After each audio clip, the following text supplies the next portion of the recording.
राम राम भैया। जय माता दी, जय सीताराम। देहाती मंत्र में आपका हार्दिक स्वागत है दोस्तों। भैया मैं राजवीर सिंह भगत जी आपकी सेवा में एक बार से पुनः उपस्थित हूँ। दोस्तों आज आपको मैं जानकारी दूंगा एक उर्वशी साधना के बारे में। भैया यह साधना बहुत ही दिव्य, बहुत ही सुंदर, बहुत ही शक्तिमान साधना है। इस साधना को प्रत्येक व्यक्ति कर सकता है। जिसने गुरु दीक्षा ग्रहण कर ली हो वो प्रत्येक व्यक्ति इस साधना को कर सकता है। यह साधना आप अपने घर में भी कर सकते हो। ठीक है, निर्जन स्थान, जंगल, पहाड़, नदी, तालाब, शमशान, जहां कहीं आपकी इच्छा हो वहां पर जाकर इस साधना को आप कर सकते हो। अपने घर में कर सकते हो, बाहर भी कर सकते हो। दोस्तों इसके लिए दो भेद हैं। ठीक है, प्रथम आप अपने घर में साधना करोगे तो साधना करने के लिए आपको एक एकांत कमरा की आवश्यकता होगी। ठीक है, अगर आप बाहर साधना करोगे तो वहां पर आपको एक वटवृक्ष यानी बड़ का पेड़ चाहिए जो पुराना हो। ठीक है भैया, घर पे करोगे तो एकांत कमरा चाहिए। अगर जंगल में करोगे, गांव से बाहर करोगे तो आपको एक बर के पेड़ का चुनाव करना होगा। साधना तो गैर बर के पेड़ की भी हो जाएगी लेकिन लंबी साधना खींची जाएगी। ठीक है, अगर बर के पेड़ के पास करोगे नीचे बैठकर तो यह साधना 10-11 दिन में संपन्न हो जाएगी। भैया साधना में ऐसा होता है, जो पहली पहली बार व्यक्ति साधना करता है, ठीक है, अनुभव तो होते हैं, किसी किसी भाई को अनुभव भी नहीं होता है, वो निराश होकर साधना छोड़ देता है। ऐसा मत करना भैया। जो साधना कर रहे हो गुरु पर विश्वास रखने की अत्यंत आवश्यकता है। श्रद्धा, विश्वास, प्रेम, तभी तो कुछ पाओगे। अगर आपके पास श्रद्धा नहीं है, भाव नहीं है, प्रेम नहीं है तो भैया आप कभी भी साधना में संपन्न नहीं हो सकते हो। भैया मेरी बात का बुरा मत मानना, लेकिन कारण यही है, करते करते अभ्यास के जन्मत हो सुजान। तो भैया अभ्यास एक ऐसी चीज है जो कहना है कि विद्या फेरेगी, तो विद्या हमेशा फेरेगी है भैया। ठीक है, तो दोस्तों श्रद्धा से, भाव से, विश्वास से गुरु दीक्षा लेकर, ठीक है, मैं अपनी नहीं कह रहा हूं भैया, मुझसे लो। फिर भाई कोई भाई कमेंट करेगा कि क्या गुरु जी आपसे दीक्षा ले। नहीं भैया, जहां आपकी मर्जी हो, जहां आपको गुरु अच्छा लग रहा हो वहां से आप दीक्षा ले सकते हो। ठीक है, लेकिन मैं बार बार ये कहता हूं भैया, गुरु मंत्र अत्यंत जरूरी है। गुरु मंत्र, गणेश मंत्र, सरस्वती मंत्र, सुरक्षा मंत्र। साधना कैसी भी करो, देवी करो, देवता की करो, गंधर्व की करो, गंधर्व की करो, भैया यक्षिणी की करो, अप्सरा की करो, परी की करो, जिंदगी भूत की, बेताल ब्रह्मरा, किसी की भी साधना करो, लेकिन गुरु मंत्र, सरस्वती मंत्र जिसके पास नहीं होगा उसकी साधना कदापि संपन्न नहीं होगी। ठीक है, अगर गुरु में सत्य होगा उसका, साधना 101% हो जाएगी। दोस्तों प्रथम साधक को, जो नए नए साधक हैं, उनको किसी अप्सरा की या परी की साधना करना चाहिए। ठीक है, जिंद भूति के चक्कर में ना पड़े भैया, लोभ की खातर। क्योंकि जब उसको धीरे धीरे अभ्यास पढ़ता चला जाएगा, अभ्यास पढ़ता चला जाएगा, वो फिर सारी साधनाओं में संपन्न हो जाएगा।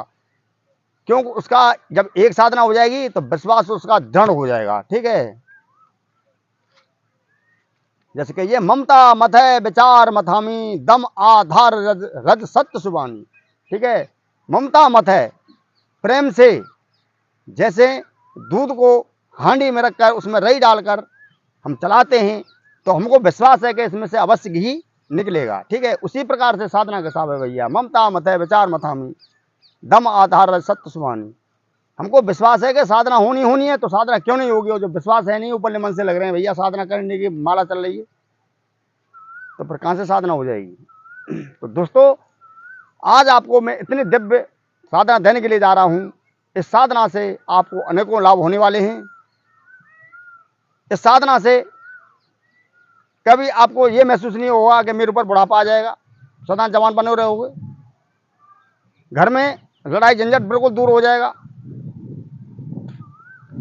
पत्नी आपकी आपसे नफरत करती होगी, वो आपकी नफरत प्यार में बदल जाएगी। वो अप्सरा की ताकत है। यहां तक की बात यह है कि भैया इसके गुप्त भेद होते हैं। ठीक है, थोड़े से परिश्रम से इसमें एक गूढ़ रहस्य और है। ऐसा करने से 7 जन्म तक ये उर्वशी आपका साथ नहीं छोड़ सकती है। जब जब जन्म लोगे धरती पर, तब तक अप्सरा आपके साथ ही रहेगी वो। तो भैया दोस्तों, ये कि गुरु की कलाएं हैं दी हुई। तो भैया वीडियो शुरू करने से पहले मैं आपसे एक विनती करता हूं, जो पहली बार भाई इस चैनल पर आए हैं वो इस चैनल को सब्सक्राइब कर लें, बगल वाले घंटे को दबा दें, ताकि नई जानकारी आपके पास तुरंत पहुंचती रहे। तो भैया साधना करने के लिए आपको एकांत कक्ष की आवश्यकता है, या फिर बाहर करो तो एक बर की पेड़ की जरूरत है। बर का पेड़ आपके पास नहीं है तो निराश मत हो। ये साधना मात्र 31 दिन की है। 31 दिन में साधना संपन्न होनी है। ठीक है, घर में करोगे एकांत रूम में तो भी साधना हो जाएगी। बर के पेड़ नीचे साधना करोगे तो 11-12 दिन में ये साधना संपन्न हो जाएगी, 10-11-12 दिन के ए फेर में। ठीक है, तो इसके लिए भैया सामग्री आपको चाहिए कि भैया एक कुंभकर्ष। ठीक है, कुंभकर्ष, उसमें पानी होना चाहिए, उसके ऊपर एक पारा होना चाहिए, एक नारियल होना चाहिए, नारियल के ऊपर कलावा होना चाहिए। कलावा से दूसरी भाषा में क्या बोलते हैं भैया मुझे मालूम नहीं है, नाम तो ध्यान है लेकिन भूल गया हूँ मैं। ठीक है, मौली मौली मौली मौली। ठीक है, उसको लपेट देना है उससे, नारियल से, और उसकी जो घड़े की जो हाड़ी लेके आए वो घड़ा होता है, उसकी नार में आपको बांध देना है। एक चौकी लगा देनी है, चौकी पर लाल कपड़ा आपको बिछा देना है। लाल कपड़ा बिछाकर उस पर, और भैया कहीं से आपको उसकी मूर्ति अगर मिल जाए, तस्वीर मिल जाए अप्सरा की, तो बहुत ही अच्छी बात है। तस्वीर नहीं तो भैया तस्वीर तो अपने माइंड में आपको बसानी पड़ेगी। दोस्तों, यह जो मंत्र है, यह मंत्र बहुत ही शक्तिशाली और पावरफुल है। जरूरत है तो केवल आपको विश्वास की, श्रद्धा की, प्रेम की, जो पहले में बता चुका हूं। पचमेल इसमें मिठाई काम करेगी, 5 प्रकार के फूल, एक माला, और उसी के डालने के लिए किसी भाव से कर सकते हो भैया, पत्नी के रूप में, प्रेम का रूप में, मित्र के रूप में, माँ के रूप में, बहन के रूप में, वो आपकी श्रद्धा है। मैं क्या कह सकता हूँ उसमें, ये कैसी भावना है आपकी, लेकिन सब भाषा में सिद्ध होगी ये, सब भावों में सिद्ध होगी ये। ठीक है,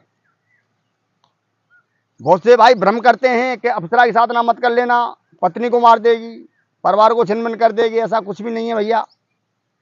हाँ, यक्षिणी ये काम कर जाती है। ठीक है, यक्षिणी की साधना कभी पत्नी के रूप में मत करना, नहीं तो लेने के देने पार देगी। आपकी पत्नी होगी, खुलेमा कह रहा हूँ, आपकी पत्नी को नष्ट कर देगी, परिवार को तितर बितर कर देगी। ठीक है, तो भैया यक्षिणी की साधना भयंकर होती है, लेकिन अप्सरा की ऐसी कोई भी बात नहीं है। ठीक है दोस्तों, आपको डाब के आसन की आवश्यकता होगी।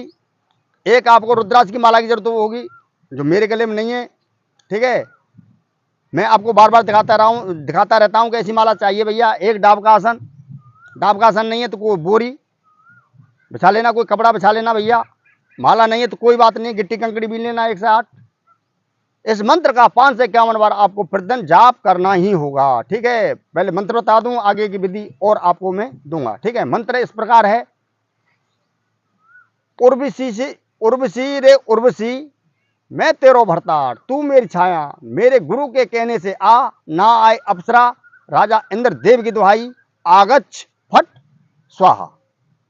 ठीक है। उर्वशी उर्वशी रे उर्वशी, मैं तेरो भरतार, तू मेरी छाया, मेरे गुरु के कहने से आ, ना आए अप्सरा तो राजा इंद्रदेव की दुहाई, आगच्छ फट स्वाहा। आप ये मत समझ लेना ये मंत्र शास्त्रीय है, शास्त्रीय मंत्र नहीं है। जैसे मेरे गुरु ने दिया है उसी प्रकार से गुरु ने मेरी झोली में डाल दिया है, मैं आपकी झोली में दे रहा हूं। लेकिन मंत्र करंट का है, इस बात का विशेष ध्यान रखना। ठीक है। जो चीज देता हूं करंट की देता हूं भैया, विश्वास श्रद्धा भाव से इसको करना, 3 दिन में अनुभव प्राप्त होने लग जाएंगे। ठीक है। मंत्र एक बार से और बोले देता हूं। उर्वशी रे उर्वशी, मैं तेरो भरतार, तू मेरी छाया, मेरे गुरु के कहने से आ, ना आए अप्सरा तो राजा इंद्रदेव की दुहाई, आगच्छ फट स्वाहा। इस प्रकार से आप इस मंत्र का 5 से 51 बार आपको प्रतिदिन जाप करना है। एक दीपक जला लेना है, या तो असली देसी घी का या चमेली के तेल का। ठीक है। घर में कर रहे हो तो इत्र का छिड़का मार देना वहां पर भैया, ताकि सुगंधी फैल जाए। लेकिन जब तक आपकी साधना संपन्न हो, इस बात का विशेष ध्यान रखना है, उस कक्ष के अंदर, उस कमरा के अंदर, उस रूम के अंदर कोई भी शख्स, स्त्री या पुरुष या बच्चा कोई भी जाना नहीं चाहिए, जब तक साधना संपन्न हो जाए। अगर वहां पर कोई बार बार आएगा जाएगा तो साधना संपन्न नहीं हो पाएगी। इस बात का विशेष ध्यान रखना है। ठीक है। भर के पीढ़ी नीचे कर रहे हो वहां पर भी आपको इत्र का छिड़का मारना पड़ेगा। शमशान कर रहे हो कहीं पर भी करो। ठीक है। लेकिन इत्र जरूरी है छिड़कने के लिए, अपने शरीर में से खुशबू आनी चाहिए। 11 अगरबत्ती आपको जलानी होगी। धूप आपको गूगल की जलानी होगी। उसमें थोड़ा सा जैसे बताता रहता हूं मैं, गोला, इंद्रजौ, काले तिल, लौंग, इलायची और काली मिर्च थोड़ी थोड़ी मात्रा में उसमें डाल देना है। असली देसी घी वो आपको उसमें मिला देना है। और भैया इस मंत्र का आपको 5 से 51 बार प्रतिदिन जाप करना होगा, मतलब आहुति देनी होगी। ठीक है। इस प्रकार से वो अप्सरा आपके सम्मुख प्रकट आ जाएगी, बिल्कुल प्रत्यक्ष में आ जाएगी। बिल्कुल पहले तो उसकी छाया सी दिखेगी, हल्की हल्की सी, आपको अनुभव होने प्राप्त हो जाएंगे। डरना नहीं है, डरना नहीं है। ठीक है। किसी प्रकार की हलचल आपके शरीर में नहीं होनी चाहिए। बिल्कुल हलचल तो जरूर हो जाएगी, रोंगटे खड़े हो जाएंगे। ठीक है। लेकिन विचलित कदाप नहीं होना है। साधना को बीच में कभी मत छोड़ना। किसी भी प्रकार की साधना करो, साधना को कभी छोड़ना ही नहीं है। ठीक है। या तो साधना करो मत, या करो तो फिर उसे छोड़ो मत। इस बात का विशेष ध्यान रखना है। ठीक है। तो भैया आज की जानकारी अगर आपको अच्छी लगी हो तो कमेंट करें, लाइक करें। और भैया नए नए भाई चैनल पर आए हों तो चैनल को सब्सक्राइब कर लें, बगल वाले घंटे को दबा दें, ताकि नई जानकारी आपके पास तुरंत पहुंचती रहे। अब भैया आप मुझे कमेंट कर सकते हो। अगर मेरे को आप लाइव में आना देखना चाहते हो तो भैया लाइव में आ जा करूँगा। वैसे मैंने अपने ही मन से ये प्रस्ताव लिया है कि मैं हर रविवार आपके सम्मुख लाइव आया करूँगा और अनेक प्रकार की जानकारी दिया करूँगा। ठीक है। और सबकी बात में सुना करूँगा। ठीक है। तो भैया वीडियो को यहीं पर करता हूँ विराम। सब भाइयों को मेरे हाथ जोड़ के राम राम। राम राम भैया, राम राम। जय माता दी, जय सीताराम। राम राम।